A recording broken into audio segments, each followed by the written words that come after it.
दानिश झुकी हुई गर्दन के साथ जब घर पहुंचा तो नादिया इसकी शक्ल देखकर परेशान हो गई। इसने इज़्तिरारी लहजे में पूछा, क्या कह दिया प्रोफेसर साहब ने? तुम्हारी सूरत पर 12 के बज रहे हैं, कुछ मुंह से तो बोलो। तुम मुझे जुबान खोलने का मौका दोगी तो कुछ बोलूंगा ना। दानिश ने झंझलाहट अमेज लहजे में कहा, मुझे पानी पिलाओ, अल्लाह खैर करे। कहते हुए नादिया फ्रिज की जानिब बढ़ गई। आइंदा 10 मिनट में दानिश ने 2 गिलास ठंडा पानी अपने मैदे में उतारा और नहायत मुख्तसर मगर जामे अल्फाज में नादिया को अपने और प्रोफेसर की मुलाकात का हवाला सुनाया। पूरी बात सुनने के बाद नादिया ने फिक्रमंदी से कहा, 30,000 तो बहुत बड़ी रकम है। प्रोफेसर साहब ने जो कहा मैंने तुम्हें बता दिया। दानिश मायूसी भरे लहजे में बोला, जब इंसान का नसीब ही खराब हो तो किसी से क्या शिकवा। नसीब को दोष देना ठीक नहीं है दानिश। नादिया ने सजरिश वाले अंदाज में, तुम्हें तो अल्लाह का शुक्र अदा करना चाहिए। शुक्र? दानिश ने हैरत भरी नज़र से अपनी बीवी की तरफ देखा। क्या? किस बात के लिए? कि वो खबीस शनि मुझे बर्बाद करने वाला है? नहीं, मेरा मतलब ये नहीं था। नादिया ने इंसान भरे लहजे में कहा। फिर? दानिश चिड़सा गया। क्या मतलब था तुम्हारा? मेरा इशारा तुम्हारे मसले की तशखीस की जानिब था। वो ठहरे हुए लहजे में वजाहत करते हुए बोली, प्रोफेसर साहब ने बीमारी की जड़ को पकड़ लिया है और तुम्हें यकीन दिलाया है कि वो शनि की शाफी काट देंगे। ये मकाम शुक्र नहीं तो और क्या है। और इस कार्ड के लिए दानिश ने ज़हरखुंद लहजे में कहा, प्रोफेसर साहब ने 30,000 रुपये का नुस्खा भी तजवीज़ किया और मेरी जेब में इस वक्त 300 रुपये भी रही। कुछ भी है, लेकिन तुम्हें इस घटिया किरदार शनि से जान छुड़ाना ही होगी। नादिया ने सोच में डूबे हुए लहजे में कहा। मगर 30,000 रुपये कहाँ से आएंगे? दानिश से टुटा कर रह गया।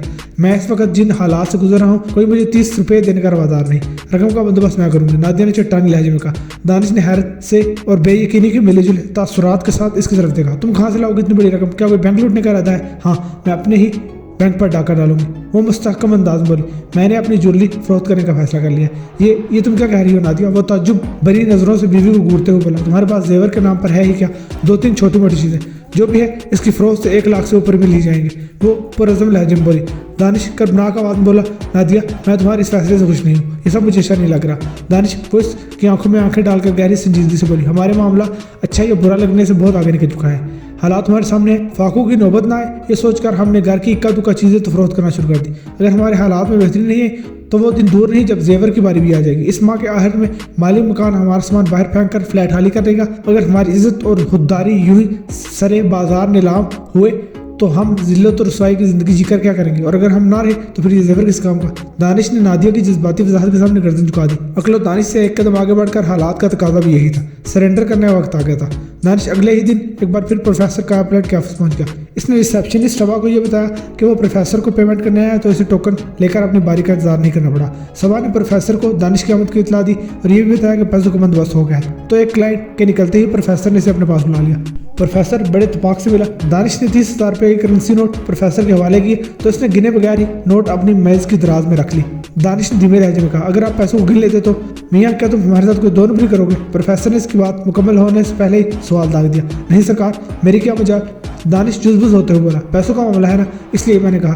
दानिश मियाँ, प्रोफेसर साहब इसकी आंखों में देखते हुए ठोस अंदाज में बोले, मामला पैसों का हो या कोई दूसरा तीसरा, हम अपने पास आने वालों पर आंखें बंद करके भरोसा करते हैं। ये पैसे तो आनी जानी शायद तुमने दिए, तुम्हारे हाथ से निकल गए।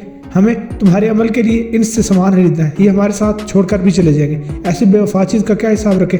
किसी सियाने ने खूब कहा, पैसा मर्द के हाथों का मैल है, हाथ धोए पैसा गया। आप ठीक ही कहते हैं प्रोफेसर साहब, दानिश ने तायदी अंदाज में कहा। अब मेरे लिए क्या हुक्म है? दानिश मियाँ तुम बड़े नसीब वाले हो। प्रोफेसर ने ठहरे हुए लहजे में कहा, तुमने एक ही दिन में रकम का इंतजाम कर लिया है, ये समर की दलील है कि तुम्हारी काया पलटने का वक्त आ गया। दानिश ने पूछा, क्या आपके अमल से मुझे नौकरी मिल जाएगी? दानिश मियाँ, हम कोई लगी लिपटी नहीं करते। प्रोफेसर ने ठहरे हुए लहजे में कहा, हमारी बात ध्यान से सुनो। प्रोफेसर साहब की बात मुकम्मल होने से पहले इसके सेलफोन की घंटी बजी।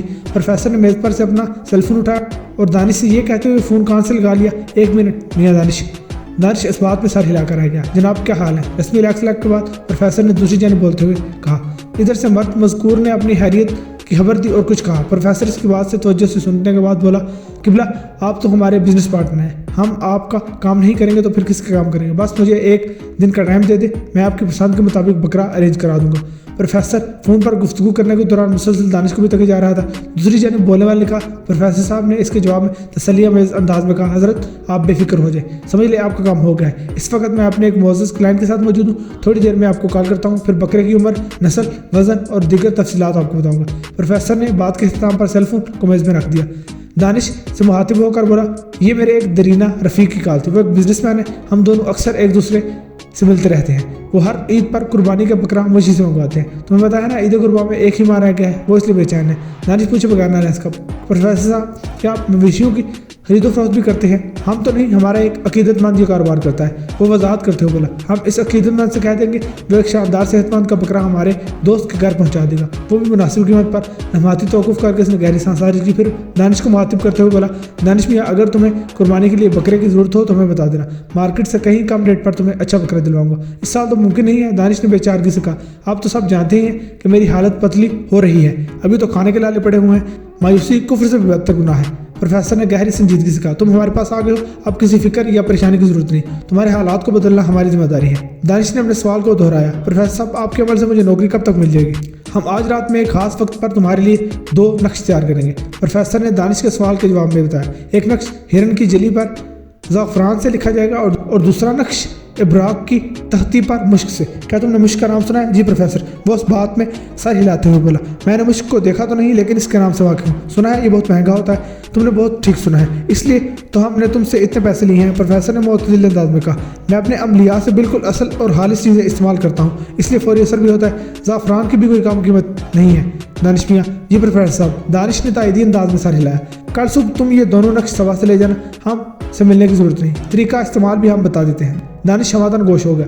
हिरन की झिली वाले छोटे नक्श को तुमने अपने मोबाइल फ़ोन की बैटरी के नीचे दबा देना है। इस नक्श को बैटरी के नीचे रखने के बाद 24 घंटे के बाद तुम्हें नौकरी मिल जाएगी। प्रोफेसर ने कहा, यह तो मौजज़ा ही होगा प्रोफेसर साहब। दानिश ने खुशी से मामूर आवाज़ में कहा, दानिश मियाँ, हमारे काम तो ऐसे होते हैं। प्रोफेसर ने एक शान बेनियाजी से कहा, दूसरा नक्श जो इब्राक की तख्ती पर हिरन के नाफे से हासिल शुदा मुश्क से तैयार किया जाएगा, इसे तुमने अपनी रिहाइशगाह में किसी दीवार पर लगा देना है जहां आसानी से निगाह पड़ती हो।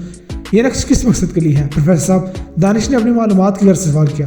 तुम दोनों मियाँ बीवी और बच्चे की जान की हिफाजत के लिए। प्रोफेसर ने ससराती हुई आवाज़ में कहा, तो क्या हम लोगों की जान पर भी कोई खतरा है? दानिश ने परेशानी से कहा, शनि कितनी खतरनाक है इसका तुम्हें बिल्कुल अंदाजा नहीं। प्रोफेसर ने गंभीर लहजे में कहा, यह अपने शिकार को बड़ी होशियारी से घेरता है और चुपके से मौत के घाट उतार देता है। तुम पर शनि की जो नज़र है वो तुम्हारी बीवी और बच्चे के लिए भी जानलेवा साबित हो सकती है, लेकिन अब तुम्हें फिक्रमंद होने की जरूरत नहीं। जिस घर में हमारा तैयार करता है ब्राक की तख्ती वाला नक्श मौजूद हो, शनि इधर से गुजरने की भी जरूरत नहीं कर सकता। आपका बहुत बहुत शुक्रिया प्रोफेसर साहब। दानिश ने ममनूनियत भरे लहजे में कहा, अल्लाह का शुक्र है कि मैं सही वक्त पर आपके पास आ गया। हमारी एक बात को ज़हन में बिठा लो दानिश मियाँ। प्रोफेसर ने गहरी संजीदगी से कहा, जो भी पहली नौकरी खुद चल कर तुम्हारे पास आए उसे पकड़ लेना, तनहा कम भी हो तो फिक्र नहीं करना। इस वक्त अव्वलीन ज़रूरत इस बात की है कि तुम फिलफौर किसी काम से लग जाओ। अगर तुमने एक जगह टिक कर 3 माह तक नौकरी कर ली तो तुम्हारी दुनिया ही बदल जाएगी। मैं आपकी नसीहत को याद रखूंगा प्रोफेसर साहब। दानिश ने फरमाबरदारी से कहा, एक बात और। प्रोफेसर ने ताकीदी अंदाज में कहा, जब तुम्हें नौकरी मिल जाए तो सुबह को फ़ोन करके इतला कर देना ताकि हम मुतमईन हो जाए कि हमने अपना फ़र्ज़ पूरा कर दिया। जी ज़रूर। दानिश ने मुस्तहकम अंदाज में कहा, मैं खुद आपके ऑफिस में हाजिरी लगाऊंगा और मिठाई भी साथ ले आऊँगा। प्रोफेसर काया पलट ज़ेरिला मुस्कुराने लगा। आइंदा रोज़ दानिश ने दोनों नक्श कलेक्ट किए और प्रोफेसर की हदायत के मुताबिक एक नक्श को अपने सेलफोन की बैटरी के नीचे दबा दिया, दूसरे को बेडरूम की दीवार पर आवेजा कर दिया। अगले शाम दोनों मियाँ भी ड्राइंग रूम में बैठे शाम की चाय पी रहे थे। ताज़ा तरीन सूरत हाल पर गुफ्तगू भी जारी थी। 3 साल अरमान उर्फ बबलू इनके नज़दीक ही अपनी ट्राईसाइकिल चला रहा था। दानिश, तुमने मेरी बात मानकर बहुत अच्छा किया। नादिया ने कहा, अब हमारे दिन फिर जाएंगे। प्रोफेसर का प्लेट बड़े कमाल के अमल है, हमारे दिन काफ़ी हद तक तो फिर ही चुके हैं। दानिश ने मानी है अंदाज में कहा। नादिया ने चौंक कर इसकी तरफ देखा और पूछा, क्या मतलब है तुम्हारा? भाई सीधी सी बात है। वो रसान भरे लहजे में वजाहत करते हुए बोला, मैंने जो तुम्हारी ज्वेलरी फरोख्त की है ना, इस रकम में 30,000 रुपये प्रोफेसर साहब को देने के बाद मैंने 3 माह का चढ़ा हुआ इस फ्लैट का किराया मकान का अदा कर दिया है। अब वो हमारा सामान बाहर फेंकने या फ्लैट खाली करने की बात नहीं करेगा। इलावा से ही मैंने दुकानदारों का उधार भी चुका दिया है। जिन लोगों से मैंने दस्ती पैसे पकड़े हुए थे उन सब का हिसाब भी चुकता कर दिया है। ये सारे मामला निपटाने के बाद भी मेरे पास इतने पैसे बच गए हैं कि हम ये महीना पूरा आराम से गुजार सकते हैं। अब बाकी रहेगी नौकरी। लम्हाती तौक़ुफ़ करके इसने गहरी सांस ली, फिर अपनी बात मुकम्मल करते हुए बोला, वो भी मिल जाएगी इंशाल्लाह ज़रूर। नादिया ने ठोस अंदाज में कहा, तुम प्रोफेसर साहब पर भरोसा रखो, इनका अमल ज़रूर असर दिखाएगा और वो भी 24 घंटे के अंदर। इधर नादिया की बात पूरी हुई, उधर दानिश के सेलफोन की घंटी बज उठी। नादिया ने इज़राइली लहजे में इस्तफसार किया, किसी की कॉल है? पता नहीं, कोई अननोन नंबर है। दानिश ने सेलफोन को हाथ में लेते हुए कहा, अटेंड करने के बाद ही पता चलेगा कि कौन है। इसने कॉल रिसीव करते हुए मुअत्तदिल अंदाज में कहा, हेलो, गुड इवनिंग सर। एक मुतरन्नम सी आवाज़ दानिश की समाज से टकराई। क्या दानिश साहब से बात हो सकती है? गुड इवनिंग, मैं दानिश हूँ। दानिश ने रसीली ने सानी आवाज़ के जवाब में कहा, आप कौन? मैं शुमाइला बात कर रही हूँ, लाइफ ड्रिंकिंग वाटर की जानिब से। इस सुरीली आवाज़ की हामिल हाथों ने बताया और पूछा, सर आपने जॉब के लिए अप्लाई किया था? मैं तो पिछले 6 माह से सिर्फ यही काम कर रहा हूँ। दानिश ने ज़हर खुंद लहजे में कहा, लेकिन इस वक्त मुझे याद नहीं आ रहा कि मैंने आपकी कंपनी में अप्लाई किया था या नहीं। सर आप अपने जहन पर ज़्यादा जोर न डालें। शुमाइला नाम इस खातून ने अपना यत भरे लहजे में कहा, इस पॉइंट पर फोकस करें कि आपको जॉब मिल गई है। लाइफ ड्रिंकिंग वाटर इस शहर की एक जानी मानी कंपनी है। मैं आपको अपने आरओ प्लांट की लोकेशन सेंड कर रही हूँ। कल सुबह ठीक 9 बजे आपने हमारे आरओ प्लांट पहुँचना है और कल ही से आपकी जॉब स्टार्ट। ओके मैं पहुंच जाऊंगा। दानिश ने जज्बात से मगलूब आवाज़ में कहा और पूछा, शुमाइला जी ये तो बता दें कि जॉब है क्या और सैलरी कितनी होगी। आपने बहुत ही अहम और ज़रूरी सवाल किए हैं, शुमाइला ने तौसीफी अंदाज में कहा। इससे पता चलता है कि आप एक ज़हीन इंसान हैं। बहुत बहुत शुक्रिया शुमाइला जी। शुमाइला की बात मुकम्मल होने से पहले ही दानिश ने तशक्कुराना अंदाज में कहा, सर आपको हमारे आरओ प्लांट की सप्लाई वैन के साथ जाना होगा। शुमाइला ने बताया, 2 लोडर आपके साथ होंगे जो खाली बोतलों को कलेक्ट करके इनकी जगह पानी से भरी हुई बोतलें सार्फिन के दरवाजे तक पहुंचाएंगे। आपको ड्रिंकिंग वाटर की इस तरसील का हिसाब किताब रखना होगा, यानी आपकी हैसियत एक निगरान की और एक अकाउंटेंट जैसी होगी। और सैलरी, वो जज्बात को मुश्किल काबू करते हुए बोला, फिलहाल हमारी कंपनी आपको 15,000 माहाना देगी। शुमाइला ने जवाब में कहा, अगर आप 3 माह तक मेहनत और ईमानदारी से काम करते रहे तो चौथे माह से आपकी सैलरी 25,000 कर दी जाएगी। इसके बाद आपकी तरक्की होती रहेगी। वो सांस संवार करने के लिए थमी, फिर तस्दीक तलब लहजे में बोली, तो कल आप 9 बजे हमारे प्लांट पहुंच रहे हैं ना। 15,000 रुपये दानिश की नज़र में बहुत कम तनख्वाह थी। इसके जी में तो आया कि इस इशू पर शुमाइला से बात कर ले, लेकिन इसी लम्हे प्रोफेसर कायापलट के अल्फाज के जहन में गर्दिश करने लगे। हमारी एक बात को जहन में बिठा लो दानिश मियां, जो पहली नौकरी खुद चलकर तुम्हारे पास है उसे पकड़ लेना। तनख्वाह कम भी हो तो फिक्र न करना। अगर तुमने एक जगह टिक कर 3 माह ये नौकरी कर ली तो तुम्हारी दुनिया ही बदल जाएगी। ये तमाम तरह हालात सेकंड के 1000वें हिस्से में दानिश के जहन से गुजरे। इसने शुमाइला के इस्तफसार के जवाब में हाथ से मजबूत लहजे में कहा, हाँ मैं कल वक्त पर पहुंच जाऊंगा, ऑल दी बेस्ट। शुमाइला ने कहा और आप तो मौकूफ कर दिया। दानिश ने सेलफोन एक तरफ रखा और मुस्कुराते हुए चेहरे के साथ नादिया को देखा। जिस दौरान में दानिश फोन पर बात कर रहा था, नादिया यकटक इसे देखी जा रही थी। एक तरफा गुफ्तगू तो इसने मनमान सुन ली थी और यह भी अंदाजा कायम कर लिया था कि दूसरी जानिब से क्या कहा गया है। दानिश ने फातिहाना अंदाज में नादिया को देखा तो वो मजबूत लहजे में बोली, लगता है काम मान गया, तुम्हारा अंदाजा बिल्कुल दुरुस्त है। दानिश ने बड़े पुरमसरत लहजे में कहा, प्रोफेसर का अमल वाकई बड़ा जोरदार है। 7-8 घंटे में ही एक जॉब चलकर मेरे पास आ गई, जबरदस्त। फिर दोनों मियाँ बीवी चाय पीने के दौरान सुनहरे मुस्तकबिल की मनसूबाबंदी करने लगे।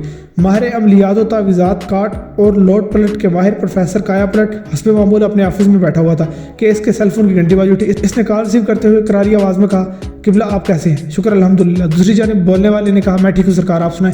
मैं तो हर हाल में ठीक हूँ, प्रोफेसर ने फहरी अंदाज में कहा। आप बताएं आरओ प्लांट कैसे चल रहा है? एकदम चकाचक। मगर क्या? प्रोफेसर ने तशवीश भरे लहजे में कहा, एक छोटी सी प्रॉब्लम है। दूसरी तरफ मौजूद शख्स ने मुतज़ब्ज़ब अंदाज में कहा, इसी मकसद से आपको फ़ोन किया है, आप हमारे बिजनेस पार्टनर हैं, हम आपकी प्रॉब्लम हल नहीं करेंगे तो फिर इस दोस्ती का फ़ायदा ही क्या?